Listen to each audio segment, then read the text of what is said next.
We will live in 30 seconds.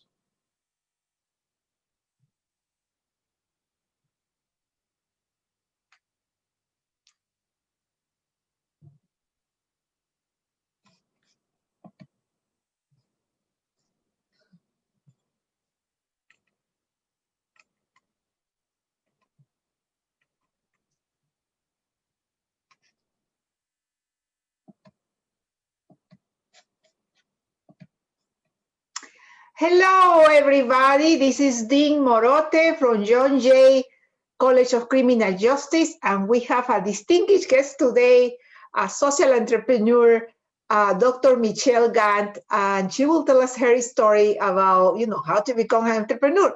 And we also have interesting things about her. She soon will be teaching in an advanced certificate of correctional management. So we are so happy because she's not only an entrepreneur, but she has a lot of experience in correctional management. So Dr. Michelle, let me just introduce you properly. Dr. Michelle Gantt is the CEO and founder of Good Morning Parents.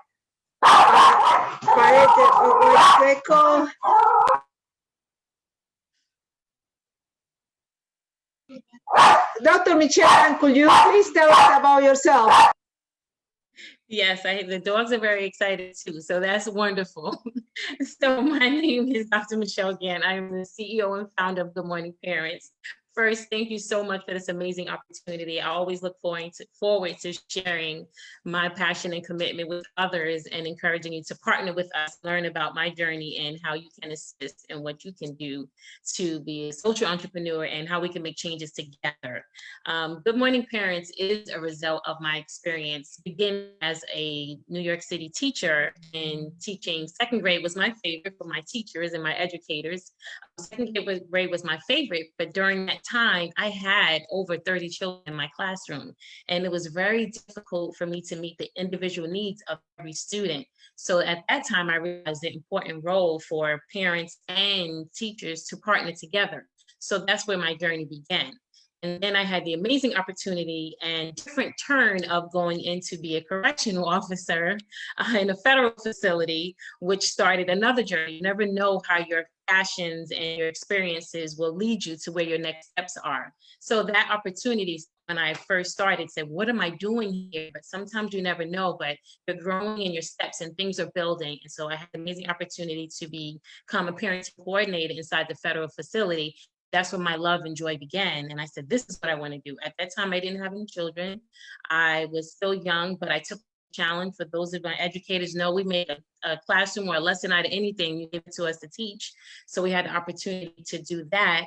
And that's when I learned the important role of parenting, when I spoke with the men, incarcerated men and women, and understanding the impact and the vital role parents play despite the challenges of incarceration. Unfortunately, seeing the separation of children and families, I was seeing that and knowing that it's parents that make a difference. It's not our institutions, it's not the schools, it's not the prisons, it's not the social services. It's the parents, the individual home that's going to make the difference. So that's where my passion came, and I was able to start focusing on Good Morning Parents, and it was a result of those concerns. Thank you, Dr. Michelle Gantt. Now I can finally read your, you talk about your amazing thing. My dog was so excited. So I will repeat. You have a fun. I will repeat now. Dr. Michelle Fine is a CEO and founder of Good Morning Parents, a parenting education company.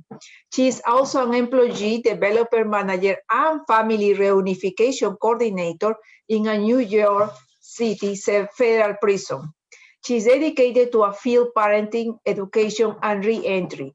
As an author, educator, correctional worker, and parenting professional, she provides parents and provides with strategies to create happier, healthy, and financial thriving families through the implementation of 6 pillars of parenting model.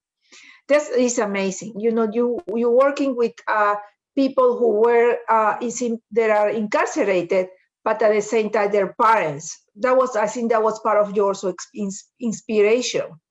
Tell us about in what moment you decided to say, you know what, we really need to create social enterprise, something to help them with more structure. In what moment you decided not only help it one-on-one, but just create something like a, social entrepreneur? And so when the company started as a result of, so as I said, we were teaching in a facility. I was creating parenting curriculums.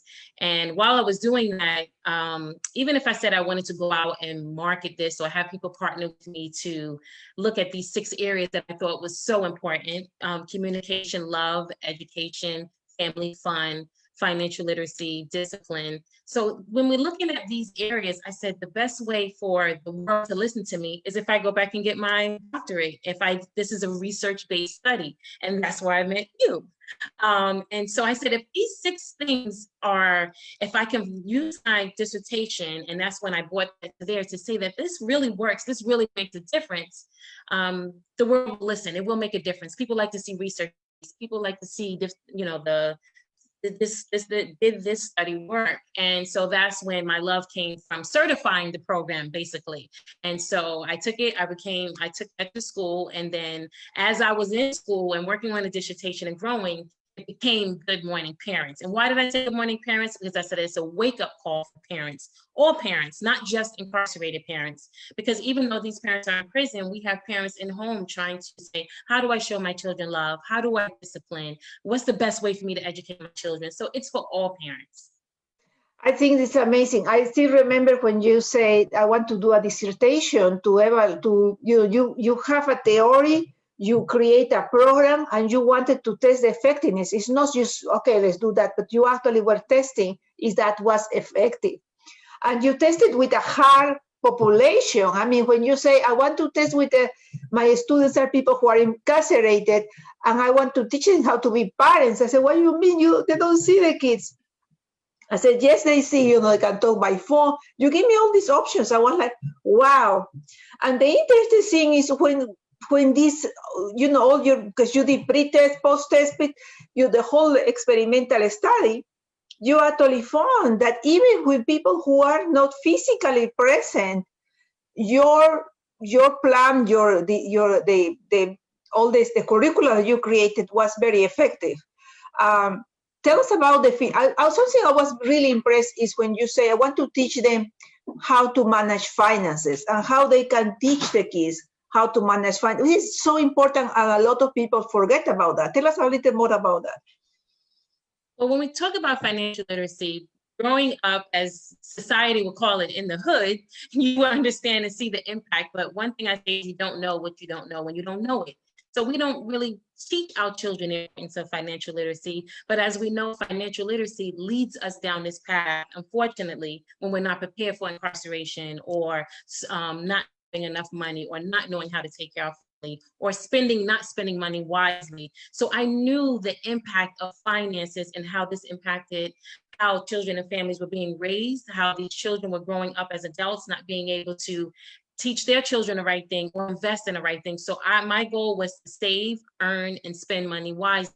So how do we do that? Because it makes your mind different. It gives you a different type of comfort. It gives you a different type of experience. So understanding the impact of, if I don't have enough money, some of the incarcerated parents feel like, I'm going to do what I have to do to take care of my children, when it was instead of, I'm going to see the best way to make this money work that I have and understand if I start from today, that all our lives are going to be different. So it was the financial literacy that made the difference of how they will now raise their children, how their children will be raised, how they will save money, how to be able to afford different things, which lends itself to so many different areas. Vacations, what we may take for granted, but having enough food, starting a budget. So it's so many things that we just skip over. We think that are automatically learned. I encourage my parents not just to practice, be a parent, our parenting based on past traditions, but make educated decisions, understand the important impact of finances, and how do we do that now, and learn about it, and don't be afraid about it. Parenting is one of the hardest things for parents to say, I'm not sure, I don't know, and ask those questions, but we create a warm and welcoming environment so that we can share our challenges and ask our questions and know that we're still learning every day as a parent. Dr. Gantt, let me see. Oh, Dr. Gantt, you also, you grew up, your social enterprise grew up a lot because I know you have also a station in Long Island Education Opportunity Center. You have a section that you do training to parents who are, who are low income and they need to also learn, how to work with the kids. So you have not only you have grew up with outside of the people who were impressionated. Now you're working with civic people who are working, Now, one of the questions that students are texting me, people are texting me, they ask me about what would be the first steps if somebody have this great idea to change, it's a social change, right? To make this change, what would be the first step? I mean, do you have to go to a lawyer? Do they have to create a logo? How do you just begin? Well, and it's so many different steps. And what I want you to, for our entrepreneurs to understand is passion does not equal profit. You have to put the work in. So I needed to have a business mentor. I needed to partner with great people like Dr. Morote to give me opportunities. I needed to step out my comfort zone because I can tell you about my curriculum. I can tell you what's the best way to run a prison. I can tell you what incarcerated parents need. But that business side, I needed to go out and get. I went to WeBo, Workshop and Business Opportunity. That was a course that I've taken, got me to thinking like an entrepreneur, watching videos, getting a business mentor, and partnering with great people like yourself and having opportunities to grow as an entrepreneur. And even like I said, the passion and the profit doesn't equal. So we have to figure out how to learn to be business people, even though we have all these great ideas and all this commitment. The business side of it, starting off one by one, starting with the logo, starting with the LLC, or do you be a nonprofit or for-profit? Those are answers, and that's building up your research on your own part of looking at other companies. Look at a company that you like how they run and see what they're doing. And then you model it. So you find your models. That's what I would suggest. So they need to try to find a mentor or join organizations. Basically, you need to learn how to do it, yes. And then you need to make a decision. Are you doing LLC? Are you doing a nonprofit? Because depending on what you plan to do, there will be opportunities. Now, in the case of funding, do you went to a bank? You put your own money? Do you did a fundraising? How did you get money to begin your? For my organization, I funded it myself. I started it myself, knowing that when I was going through college, I had all these loans. I didn't want another loan to start the company. So I did it slowly. And I made sure I went as I go along, not to incur more debt from somewhere else in the area. I read books about cleaning up your own finances before you start your organization, so that when the two run, or you're not making yourself in more debt, but balancing your life as you go. Both running at the same time. I'm still employed. I still have my family. And I still have the organization. So you have to balance. You have to find a balance. Yes. Yeah, it's very difficult to you just quit, because you really need to balance on how far this can go. Now, I assume you have people, they're talking about they have internships, or you use volunteers.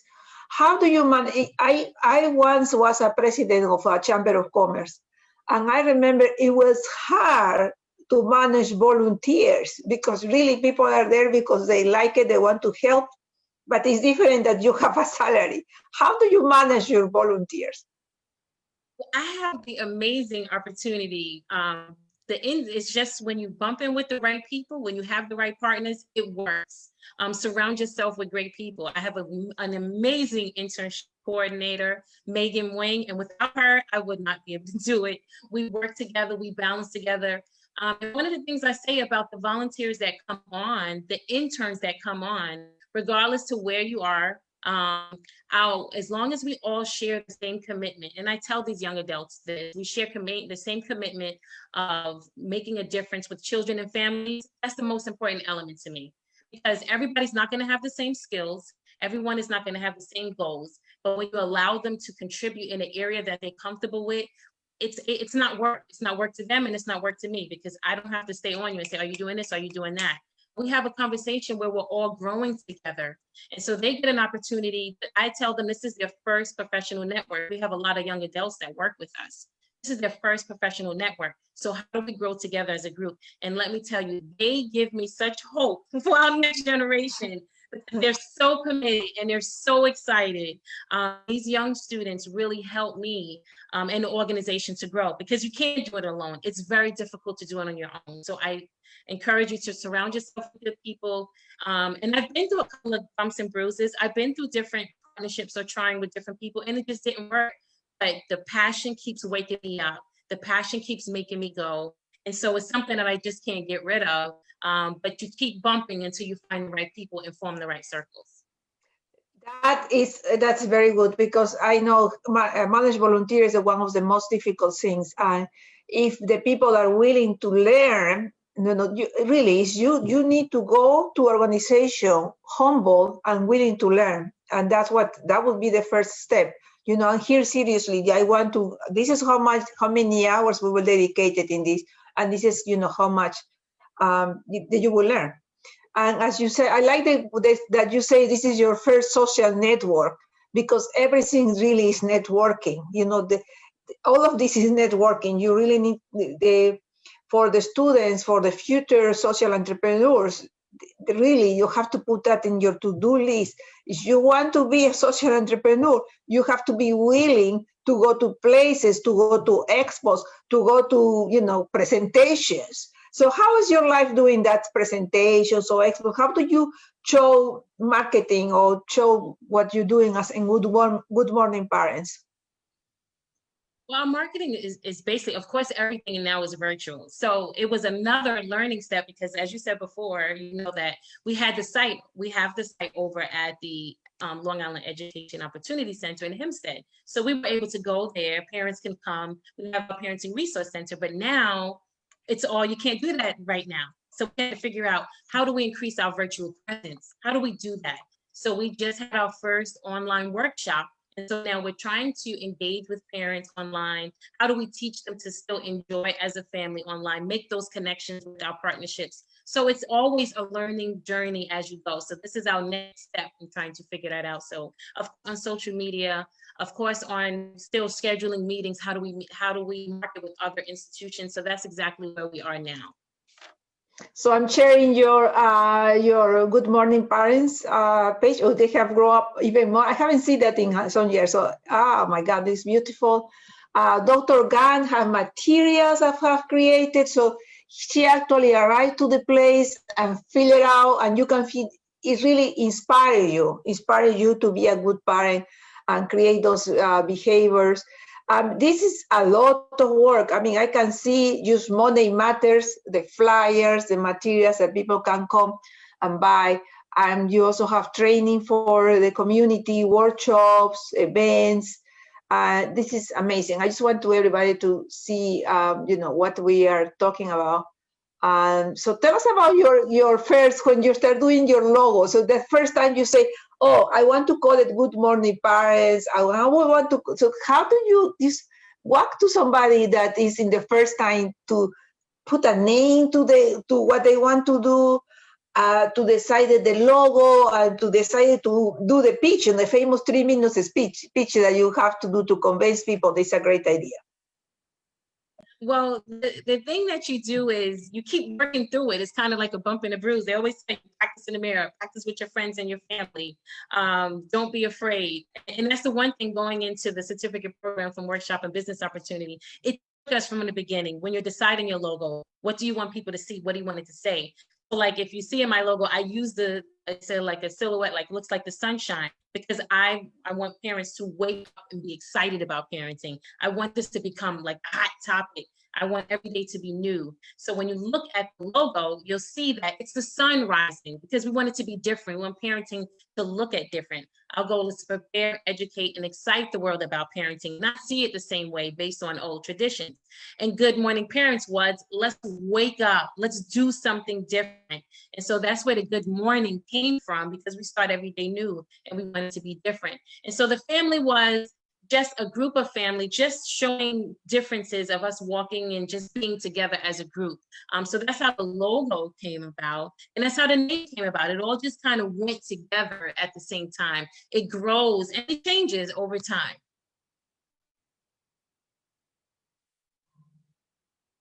Yeah, so you're talking about changes, so that means rebranding, because as so we are growing in the, how many years you have the Good Morning Parents? At least 5 years? How long is it?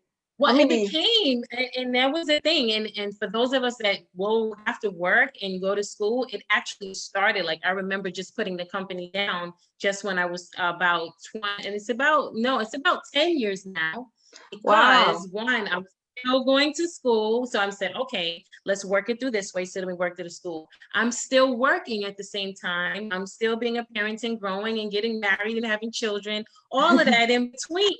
So it's just like Yeah. an ongoing process of figuring out, and everybody doesn't take the same path. Some people would say, I'm going to stop this, I'm going to stop working, and I'm going to put my full time into this. So it depends on the path that you choose, on which way you want to go. This is how I decided to do it. So more as, let's continue to grow, and I'm retiring in about 3.5 years. Ah. This is You're like very my young to full time. retire, Dr. Guy. You're coming with us. You're coming to us. Exactly. So it's kind of like, how do I continue to do both? And I grow every time, and I enjoy it. So it's now more formulated. So it became more social. It became more educational. How do we do this? But now, of course, the profit part and the networking part, and it allows me an opportunity. So it just depends what you're looking for as an entrepreneur, where your growth is. And they always tell you, like I said, your passion does not always equal your profit. So you have to know what type of impact, what are you willing to do, your standards, what do you need to maintain that organization? How many volunteers do you need? How many paid people can you have? Is it better to have office space? Is it better now to do it virtually? There's so many opportunities. So that's where the bumps and bruises and working out as you grow, because I paid for mailboxes, I paid for this, I paid for that. And then you say, oh, I don't need that. I can just use this address here. I'm gonna go home. You change websites. You pay somebody $500 for a marketing company where you didn't get one person to grow. I've done that. So it's the growing process as I grow, trying to do both. So everybody's path is going to be different, but you're still looking to grow. And it's the passion and commitment with the social change and that environment that doesn't go away, but you figure out how do you also make that a profit so that you can live. You want to be able to live and take care of your family too. Yeah, I remember that it's a growing pain, because you start measuring, okay, do I need this? Do I need that? Then you realize you want to do everything. And then you say, wait, I don't need to pay $30 in having an address. I remember paying $30 to have an address when you can pay a mailbox probably. But you learn. I mean, sometimes depending of the size, depending on what you're doing, then maybe that's useful depending on what the business is. But we go in the bottom line is you need to be able to risk time, you need to evaluate your risk, and you need to make a decision how far you want to go. It's all about passion, but also being realistic, how far we can go with the social entrepreneurship. And there's a lot of innovation. You have been adding new things. So part of being social entrepreneur is also being an innovator. So I saw you have now, when I saw your website, you have things that to sell now, not only workshops, but people can actually buy products on those. How are you doing? Are you doing now workshops online with the coronavirus or the situation that we have now? Well, and see that's it's funny that you mentioned that. One of the reasons, like I said, since I was still employed, was because I couldn't always reach out, and I wanted parents to take something with them. So that's where the parenting resources and incentive came from, was created. Because even if I'm not there doing workshops, or after I do a workshop, or schools and prisons and hospitals can encourage parents to still parent and give them these tip cards or these incentives, whether I'm there or not. So it's a way of me still and extending myself, the resources and the knowledge to anyone that was able to do that. But guess what? Now, not in a physical place. So we can't post posters and things up. So we are in a transitional phase right now to figure out, okay, what do we do now? So this is currently one of the challenges that we have, where we're trying to figure out where everything is virtual and what do we do next? So it's a growing process. It's a growing process. Yeah, it's always a change. It's always, I think this situation of the pandemic have put a lot of business people, even the social entrepreneurs, on change, on challenge, because you say, no, let me figure out how I can do a meeting, how can I do that?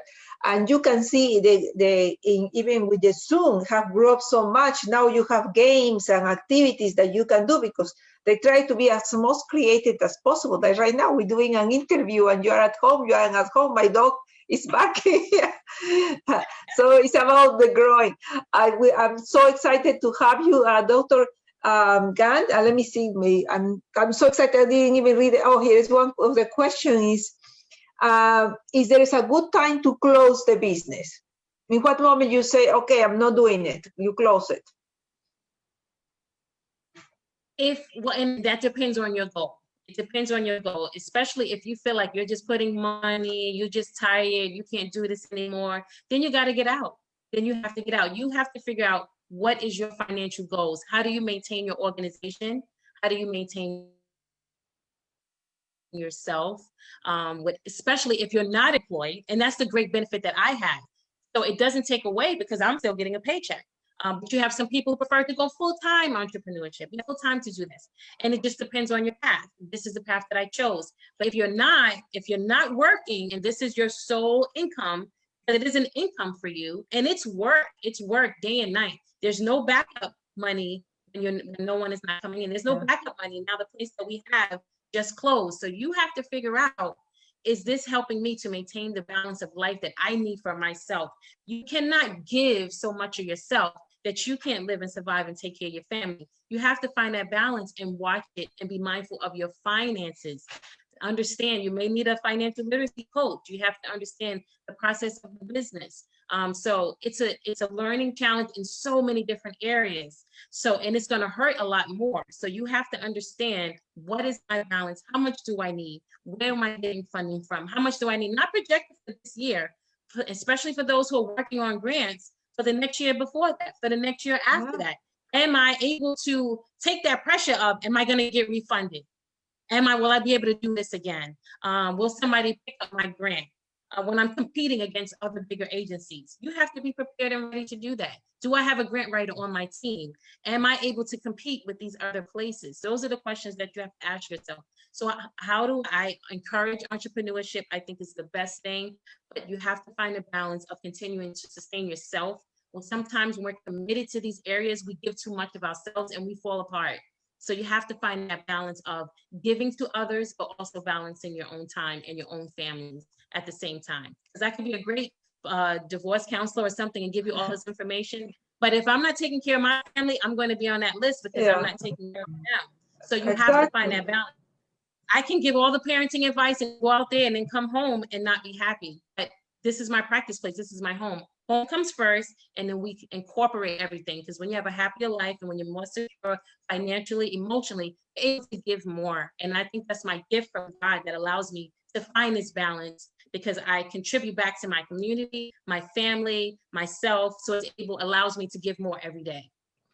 Thank you, Dr. Gantt. We are so excited. We are so excited in John Jay because we are in the process to begin our either master's in social entrepreneurship or advanced certificate in social entrepreneurship.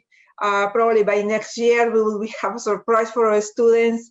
So maybe Dr. Gantt will be one of our professors. I'm looking at her already. So we're working on that. So we wanted to show our students that there is other paths. We have different masters, but there is other paths. If you want to work alone, if you want to work be your own boss or create an enterprise, there is several paths that you can go, and at the same time contribute with the justice and the community. So be a social entrepreneur is very different than being just an entrepreneur, because you're dealing with feelings and people and helping them. So what would be your last advice for the new somebody who is considering to create a social enterprise? I absolutely say to do it. I'm going to tell you that we need you. There are so many different things that we need to tackle in this generation today. So please don't stop. I encourage you to surround yourself with great people as you're going along. Partner up with good people, and it may not be, just keep bumping and growing and keep pushing, and remember to find a balance between you and your family and the organization that you plan to commit to. It is a continuous learning journey, and enjoy your journey and keep going. And thank you for your time. I'm so excited that I had this opportunity, and I look forward to working with many of you. Please visit our website. We're always looking for internships and volunteers. We're continuing to grow. And so please, thank you so much for this amazing opportunity. Remember, a lot of you are looking for internships, so this is a great place to begin. Dr. Gantt not only is a social entrepreneur, but she works in a federal prison. She was, she have a lot of experience in areas that you are working on. So with that, I will tell everybody, have a beautiful day. Enjoy the Veterans Day. We just wanted to make sure that you also think about your future. And this is Dean Morote from John Jay College of Criminal Justice, and Dr. Gantt have been with us today. Bye. Thank you. Bye-bye.